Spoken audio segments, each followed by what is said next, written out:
Greetings, everybody. My name is James. I am from the internet, and today we are going to be talking about those lazy, entitled poors.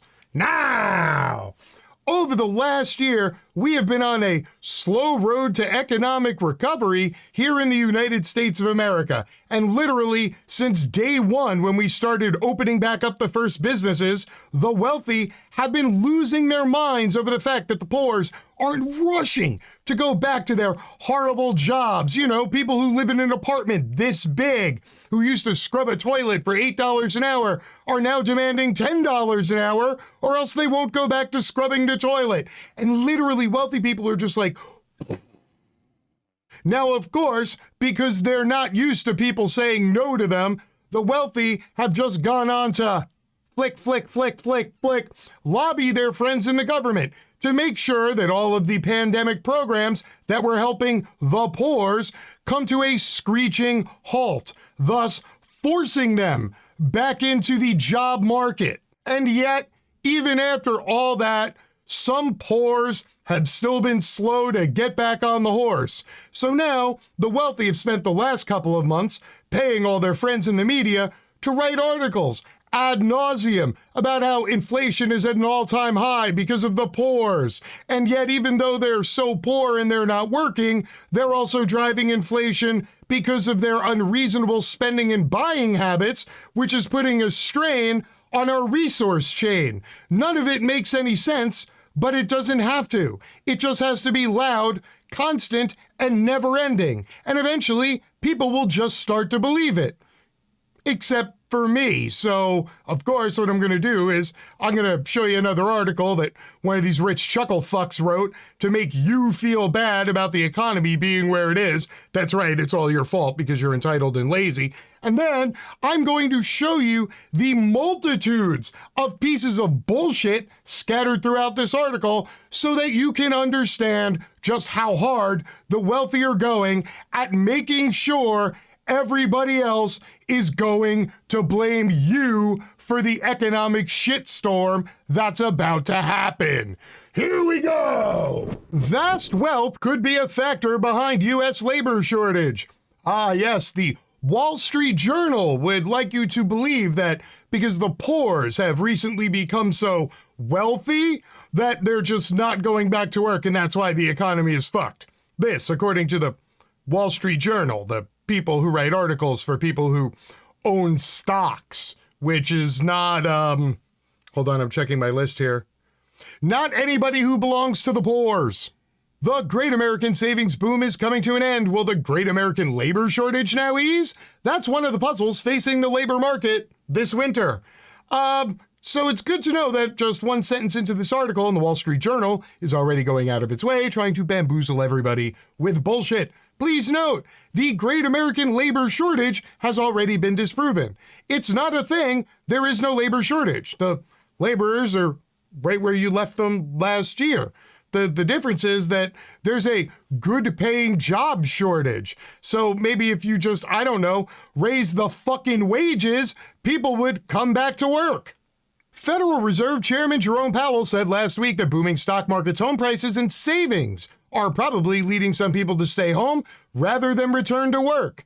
That's consistent with past research showing the willingness to work depends on one's finances. If so, then the labor force may get a boost as those savings are whittled down. Wow, they literally just doubled down. They said the quiet part out loud. That's normally the quiet part, which is if you keep them poor, they will debase themselves and do shitty jobs. But no, apparently we're not concerned about that at all anymore. Also, I'd like to point out the inconsistency there, showing that the wealthier people are, the less willing they are to work, yet we're also supposed to believe that people like Elon Musk and Jeff Bezos wake up every morning totally driven to work harder than the employees in their companies, which is why they make 3,200% more every single minute of every single day. Weird how that happens, huh? After the COVID-19 pandemic hit in the U.S. in March of 2020, Congress responded with 3 separate rounds of stimulus checks of as much as $1,200, $600, and $1,400 per person.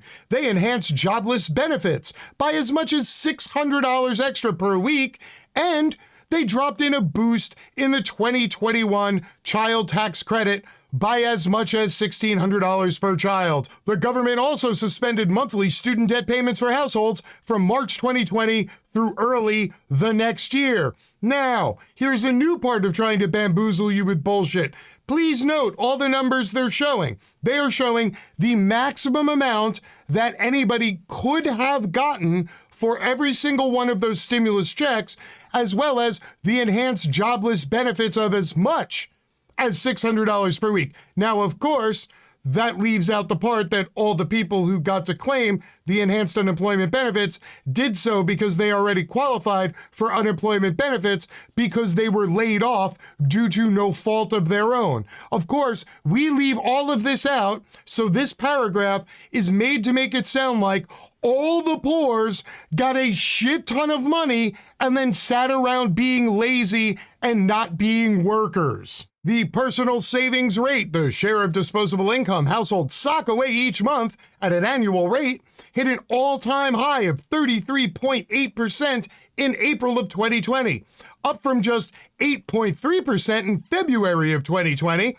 and remained elevated throughout this summer, according to the Commerce Department. Now, please note the cleverness in this sentence. Number one, they tell you what the personal savings rate is, and then they beat you over the head with that number, 33.8%, which sounds huge. Of course, you don't really go into the nuance of it, i.e., disposable income being what you have left after you pay all your bills. So if you're an average member of the working class, and at the end of the month, after you pay all your bills, you have exactly $100 left, well, if you were that person, now on average, instead, you would have like $134 left over, which doesn't really sound nearly as cool as 33.8%.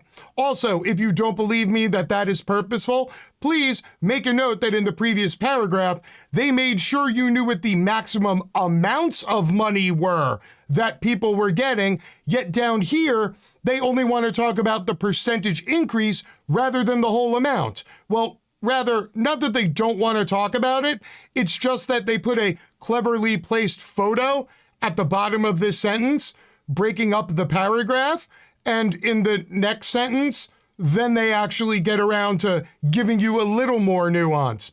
You see the cleverly placed picture? Wow, that's a big-ass picture. While the rate has since dropped, households have nonetheless built up a $2.7 trillion stock of excess savings, the amount above what they would have had if there was no pandemic as of September 30, 2021. Again, please notice they now shifted from the percentage they were using before to show you a total amount, but it's the total amount of excess savings, which is a different statistic than the one they were giving you before the picture, but they want you to conflate the two in your head. Oh, don't worry, there's more. For households that earned between roughly $45,000 and $69,000, the typical family's checking account rose by more than half between January 2020 and this spring to above $3,000, according to the J.P. Morgan Chase Institute. Now, there's a little line under there with a hyperlink.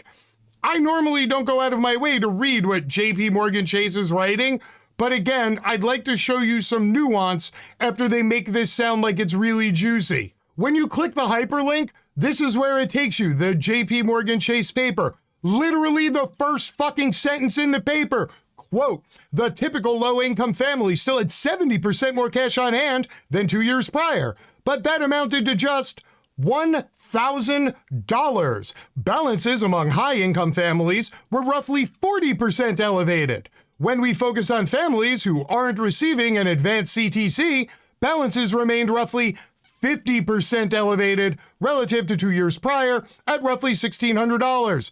For what it's worth, CTC, that's childhood tax credit, meaning the people who have enough money that they can't claim their kids and get extra credits on their taxes. It's a tax credit that is mostly given to lower income and working class families. This is one of the financial delineations.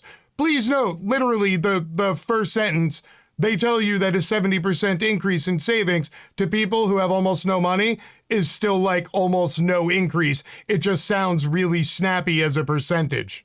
A reasonable question is whether a 70% increase or $1,000 represents a large cash buffer for low-income families. In prior work, we documented that families experience a lot of income and spending volatility and need a cash buffer to weather these month-to-month fluctuations. We estimated that low-income families need roughly 7 weeks' worth of take-home income to cover a simultaneous income dip and expense spike, which translates to needing a cash buffer of roughly $2,500. And yet the typical low-income family had more like $600 prior to the pandemic. That's right, that 70% increase. Yeah, that means your average working poor family before the pandemic had $600 in the bank, and now they have $1,000.